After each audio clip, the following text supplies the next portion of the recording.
Welcome to Stuff You Missed in History Class from HowStuffWorks.com.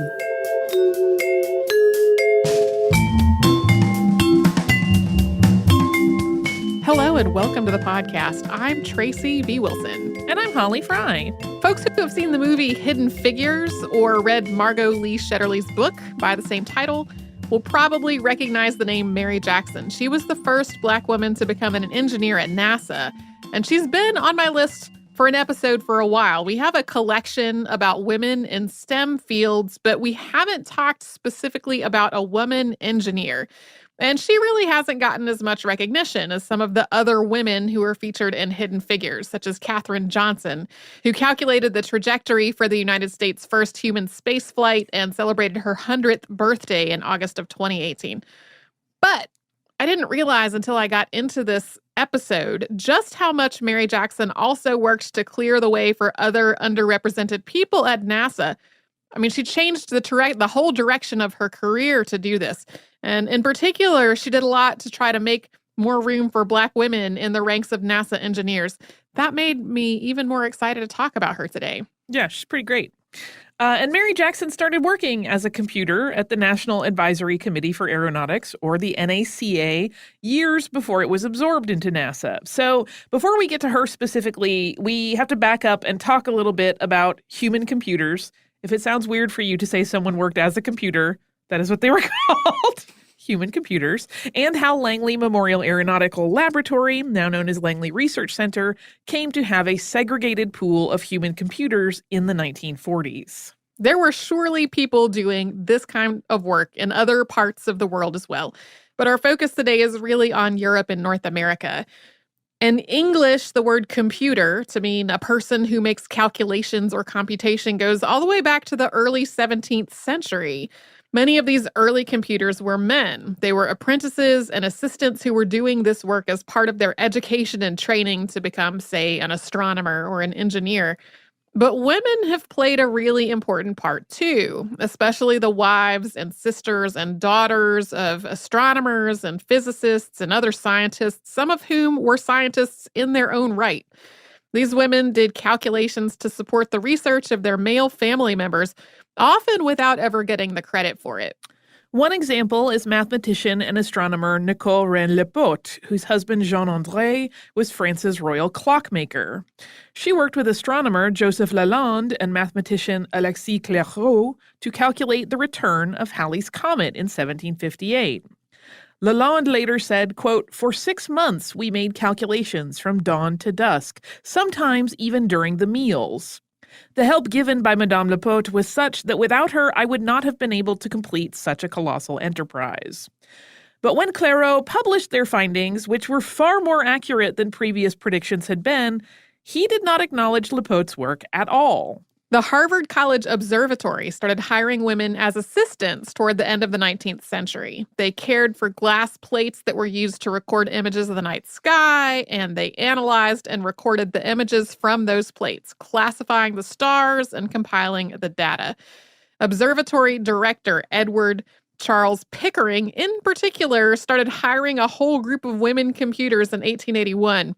They were nicknamed Pickering's Harem, which was not a particularly nice nickname, and nods to sort of a perception that one of the reasons that some of these departments were all women was because the men in charge wanted to be surrounded by young women. We don't talk about that as much, and other reasons why there were women staffs of computers, but that was a thing, that there was at least the perception was going on. One of the computers at the Harvard College Observatory was Annie Jump Cannon, who developed the method for classifying stars that is still used today. During World War II, hundreds of women worked as computers at the U.S. Army's Ballistic Research Laboratory, doing the math for the firing tables for rockets and artillery. This included civilian women with degrees in math or science, as well as women from the Women's Army Corps. Women worked as computers at the Manhattan Project at Los Alamos National Laboratory as well. Some were women with math or physics degrees who had been recruited for that work, and others were the wives of other Los Alamos employees. Thanks to Hidden Figures, today the idea of a whole department of human computers is heavily associated with Langley and the space race. But within the NACA, computing departments weren't unique to Langley. Other NACA facilities had them as well. They also significantly predate the space program. Langley created its first computing pool in 1935, hiring 5 women as computers. These women did their calculations by hand with the help of slide rules, mathematical tables, and mechanical calculators. Before the computing pool was established, Langley's engineers and scientists had been performing all of their calculations themselves. And the idea was that moving the calculating work over to a dedicated department could free up those men to focus on the science and the engineering, while also making the process of computing faster and more accurate. That's also why all of those wartime departments were women, because the men were needed to go to combat roles. At first, many of the men who had previously done their own calculations resisted this idea and doubted whether women could do the necessary math. But the creation of the computing group had exactly the outcome the organization had been looking for. It was faster and more accurate. Plus, since women were being hired for the positions, they could be paid much less than the engineers and scientists whose work they were absorbing. Of course, we are not endorsing that fact, but the administrators liked it. There's a lot to unpack. It's unfortunate, but that was part of the logic train. Yeah, computing was also considered a sub-professional position, while engineering was a professional one. So the top of the ranks for a computer was mathematician, and that was equivalent to an entry-level position for a male engineer. So in other words, the top of the computing ranks lined up with the bottom of the engineering ranks. And that brings us to how this job occupied a complicated spot in the grand scheme of things. Often, women computers were paid significantly more than they might have been in other work that was open to them. Think of things like teaching school. But at the same time, many of the women who were hired to be computers were overqualified for the job. And as we just talked about, they were handling work that had previously been done by men who were higher up in the org chart. Because the computers were women and their jobs were seen as subordinate to those of male engineers, they also faced sexism in a way that they might not have in other industries. These disparities became even more pronounced when Langley started recruiting Black women to work as computers. In July of 1941, Franklin D. Roosevelt signed Executive Order 8802, which said, in part, quote, "There shall be no discrimination in the employment of workers in defense industries and in government because of race, creed, color, or national origin." This executive order followed extensive advocacy by A. Philip Randolph and other Black labor and civil rights leaders, and it also established the Fair Employment Practices Committee to make sure that order was enforced. This executive order came as the United States was preparing for war. The previous May, the president had called for the U.S. to build 50,000 aircraft. This was a dramatic increase in aircraft production, up from fewer than 100 airplanes a month. Langley was where aircraft manufacturers were having their high-performance aircraft tested and improved. Langley engineers would put aircraft through test flights and wind tunnels and evaluate their performance and suggest improvements and refinements on the design.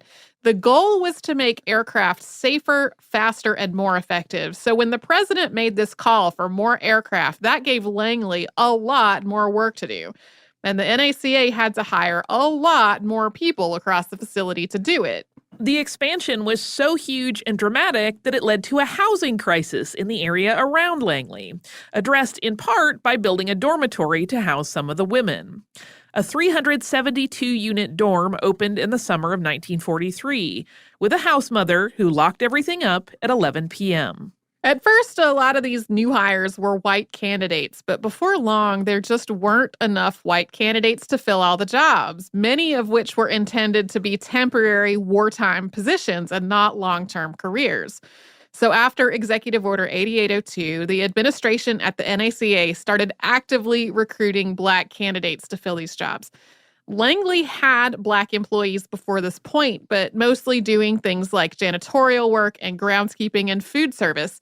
This was the first time that Langley had recruited Black employees for professional and sub-professional roles.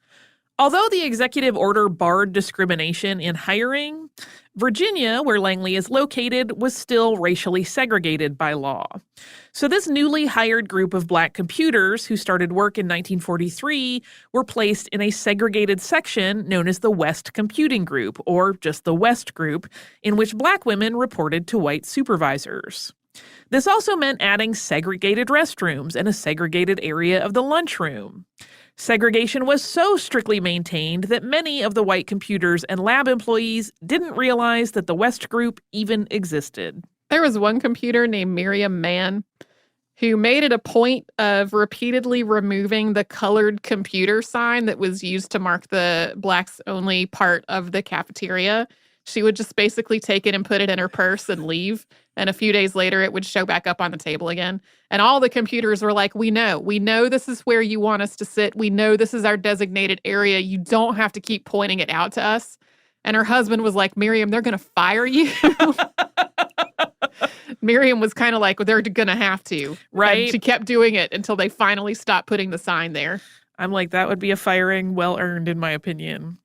We mentioned a few minutes ago how a woman might be better paid as a computer than she had been while working at another job, while still being overqualified for that computing job. This was particularly true for Black women. Many had done exceptionally well in their study of math and had advanced degrees, years of experience teaching math and science or both. Many, but certainly not all, of the white computers did not. They might have a math degree, but little to no experience beyond college.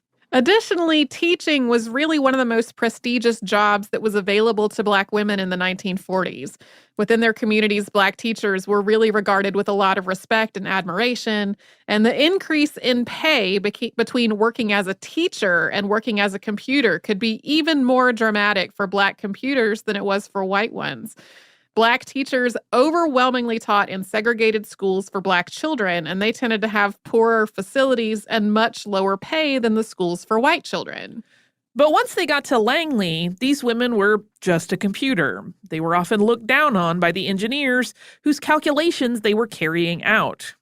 Although the women hired as computers typically enjoyed and excelled at math, other people perceived that work as tedious drudgery. It could almost feel like a simultaneous step up and a step down. And for many of the women, the fact that they were doing critical wartime work at a facility as prestigious as Langley, but still being segregated by their race, was even more galling. It was a little bit later, but still into this same world, that Mary Jackson stepped when she got hired to work at Langley, and we will get to her after a sponsor break.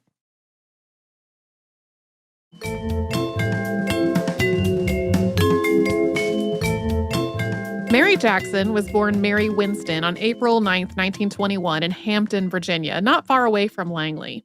She was from a large family, and her parents, Ella and Frank Winston, were extremely focused on making sure all of their children got a good education and were really good citizens and role models.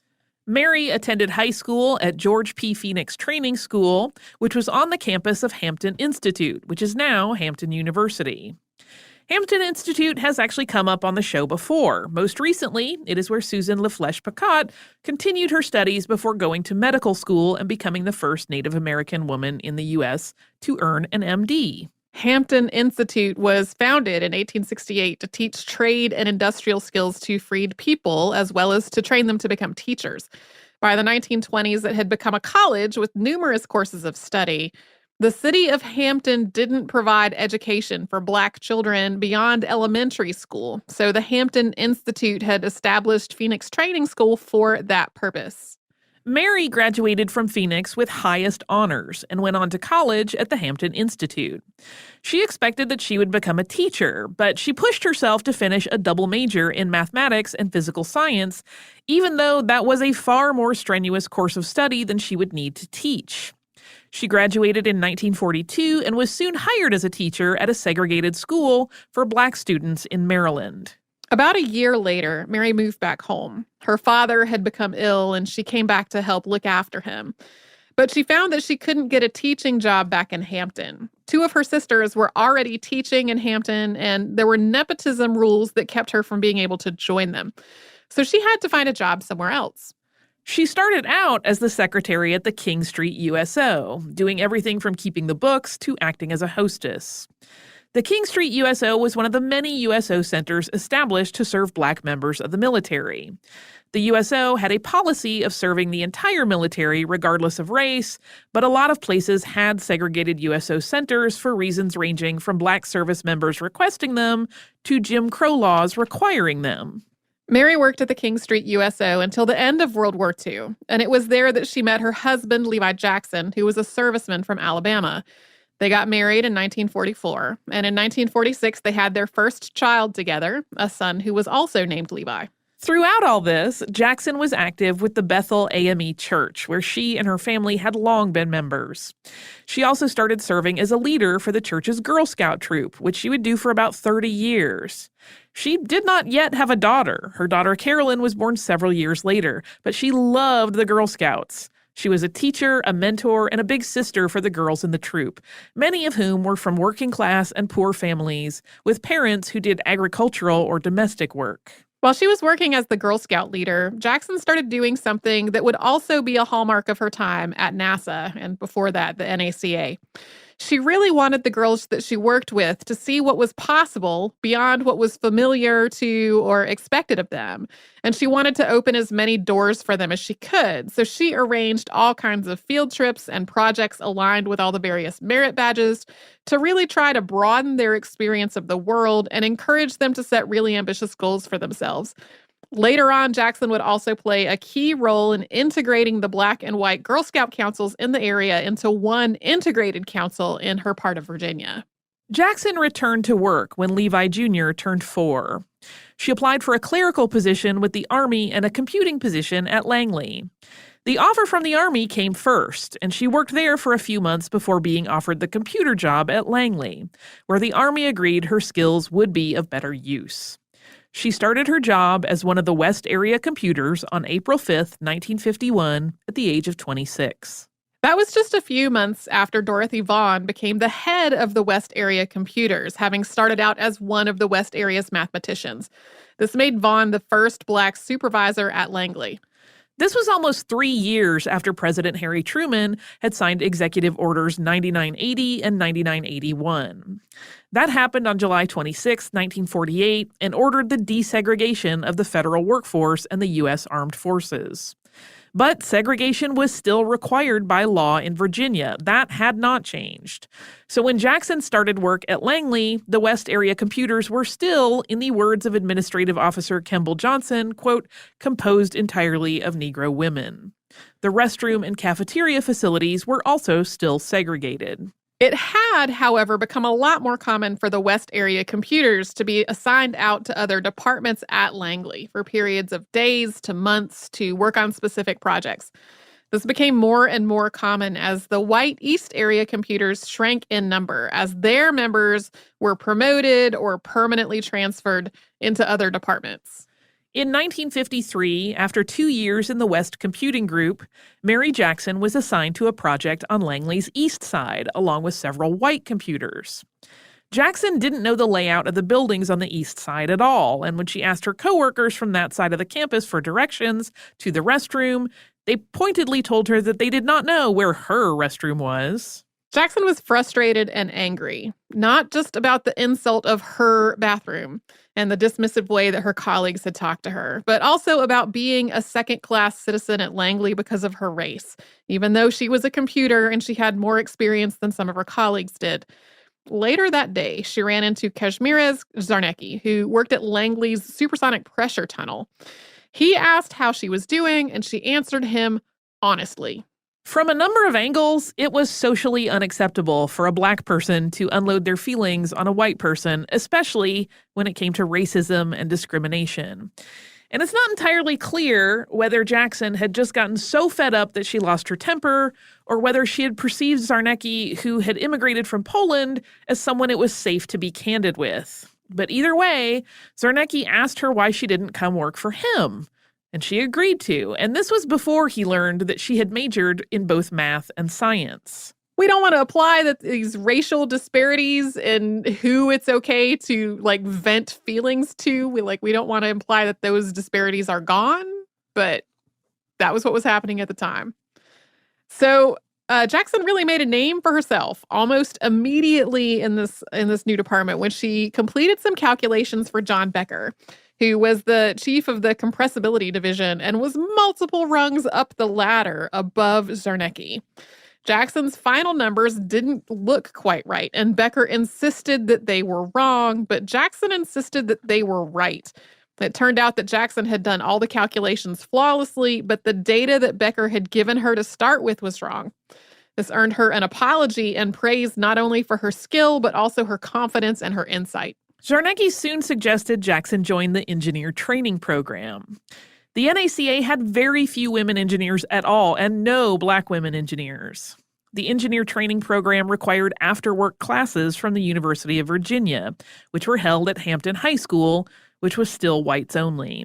So to take the needed courses to become an engineer, Jackson had to get a special dispensation from the city of Hampton to allow her to take the classes that she needed. She did, and in 1958, after she finished her courses, Mary Jackson was promoted to engineer. This made her the NACA's first Black woman engineer and possibly the first Black woman working as an aeronautical engineer anywhere in the United States. 1958 was a year of big changes at Langley, and we're going to get to those after we first pause for another sponsor break.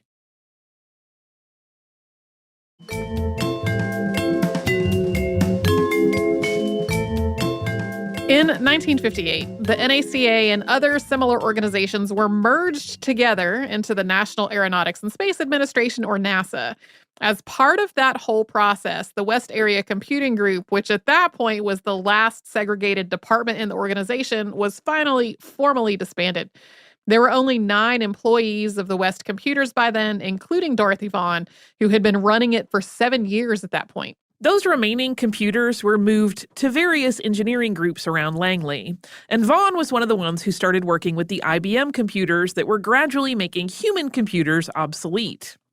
Women who had been working with mathematical tables and mechanical calculators began working with punch cards instead. Mathematicians were gradually replaced by data analysts. And the teams working with the IBM computers were integrated in terms of both race and gender, although over time, more and more of the data analysts were young men. Mary Jackson co-authored her first paper in 1958 as well, Effects of Nose Angle and Mach Number on Transition on Cones at Supersonic Speeds. She continued to work with Zarnecki at the supersonic pressure tunnel. In addition to her work as an engineer, Jackson informally mentored women and minorities, especially the ones who were hoping to get promoted into engineering roles. In a way, she was replicating and building on something that had always existed at the West Computing Group. Because they were segregated from the white staff, the West Computing Group had developed a deep network of support and resources among themselves. This gave them the tools to try to mitigate some of the racial discrimination that they faced on the job, something that Black men who were scattered across the organization could struggle with. So as Jackson mentored people, she tried to maintain that support network, including connecting to the former West Group computers who were now working in other parts of the organization. As the space race wound down and the U.S. aeronautics industry became less focused on the idea of supersonic transport, Langley went through numerous reorgs and reductions in force. Jackson continued to work in the supersonic pressure tunnel, specializing in how air behaves in proximity to supersonic aircraft. She took classes in the programming language Fortran to be able to work with the IBM computers as well. But eventually, her career hit a glass ceiling. Staff at Langley were paid according to the Civil Service Pay Scale, known as the GS scale, which ranks people in pay grades from 1 to 15. Jackson got up to GS 12, which was the top of the non-management scale for her role. There were very few women at Langley in grade GS 13 or above, and Jackson found that no matter how hard she worked, she just could not get to that next level. In 1979, Kazimierz Zarnecki retired, and by that point, Jackson had written or co-written 12 technical publications for NASA and its predecessor. But rather than continuing to struggle for another promotion that seemed like it would just never come, she decided to change directions. A position had opened up as Langley's Federal Women's Program Manager. This was a role that would let Jackson focus on what she had been doing informally, as well as through the committees that she had been on at work. And it was also a demotion down to GS-11, which she willingly accepted for the sake of helping other people. In 1981, she was offered the role of Equal Opportunity Specialist, and she went to Washington, D.C. to train for it.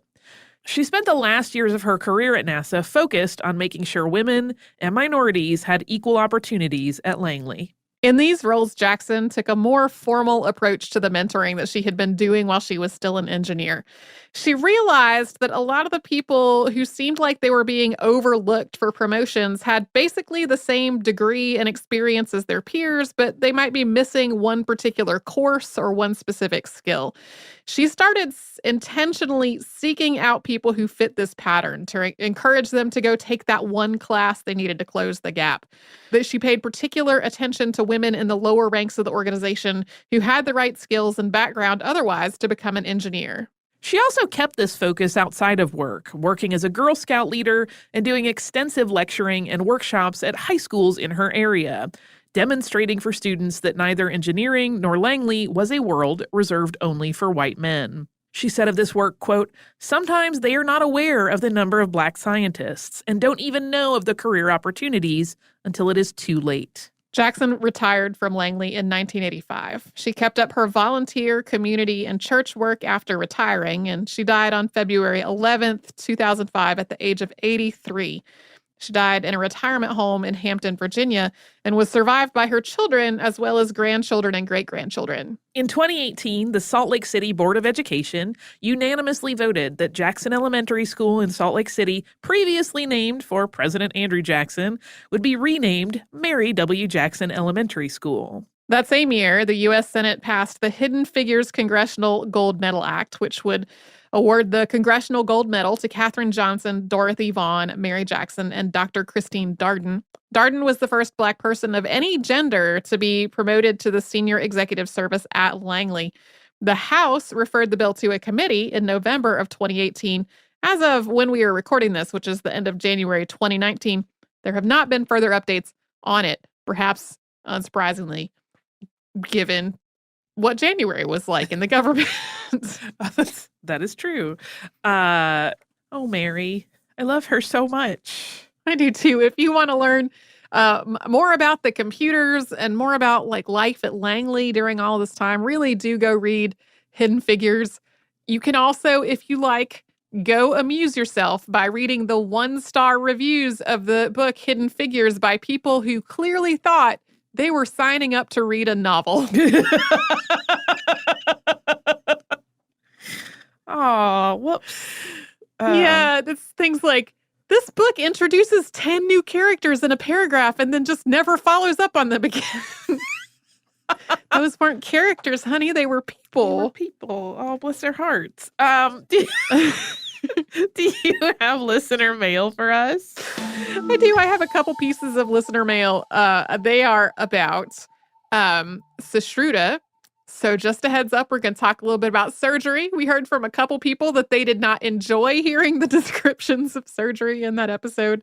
The first thing is a quick correction that came in from Dave. Dave pointed out that we talked about one of the reasons people might have needed a nose reconstruction was because of late-stage syphilis, and how, as he understood it, when Sashruta was doing his writing and teaching, that would not have been an issue in India. It is true that the most mainstream idea about how syphilis spread to Europe and then beyond is that it came back from the Americas with Christopher Columbus's expeditions after there was transit between Europe and North America. That has been the very long-standing assumption. I think we've had a couple things on Unearthed that suggest it might not have worked quite that way. But yes, I conflated two different pieces of material to get something that did not make a lot of sense. By the time the British were writing down things about this whole nose reconstruction that they were witnessing, at that point, there would have been people that might have tried to have their nose reconstructed because of having late-stage syphilis, but that would not likely have been the case based on when Sashruta was writing. We also have something from Marcelo. I hope I am pronouncing your name correctly. This email says, Dear esteemed SYM historians, I am a longtime fan, first-time caller who happens to be a facial plastic surgeon in Brazil specialized in nasal reconstruction. I loved your most recent episode on Shashruta and Ayurveda, which most of us read at some point during our residency training, as I usually love all your episodes. Here are a few answers to your questions. We still use the so-called Indian forehead flap as what can be easily called the workhorse of our nasal reconstructions, except it's a bit modified from its original central position into what's more scientifically termed a paramedian forehead flap.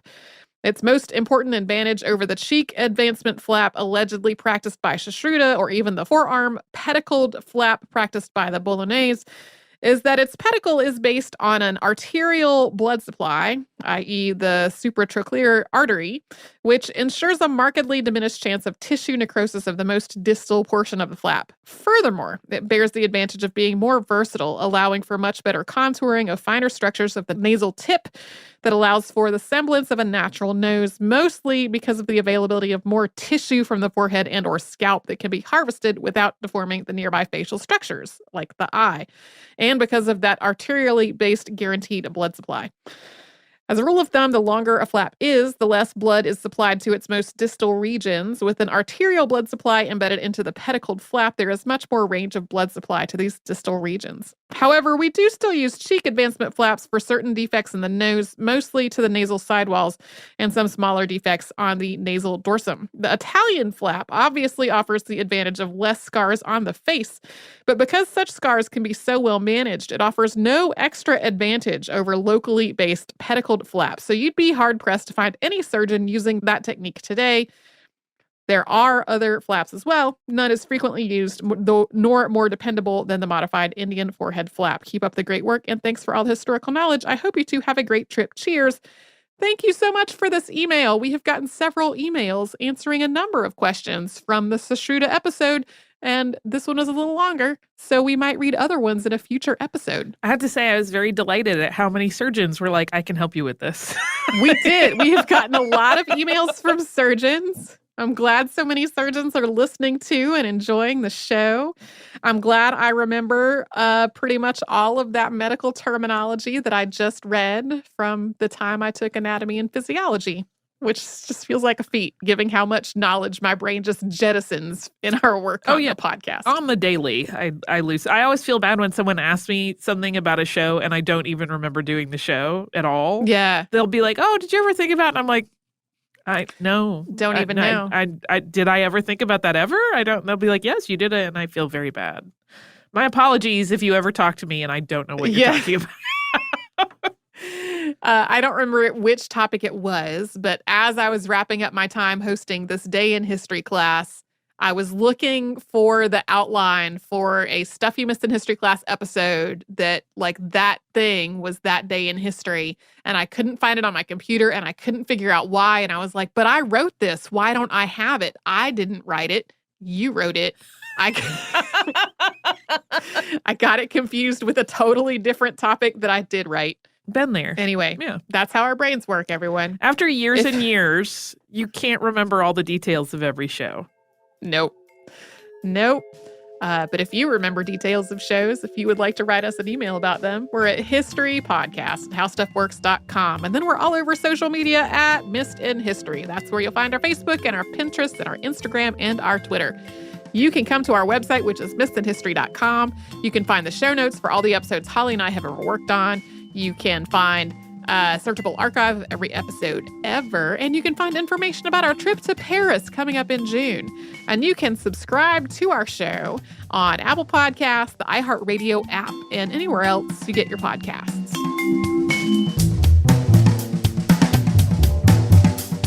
For more on this and thousands of other topics, visit howstuffworks.com.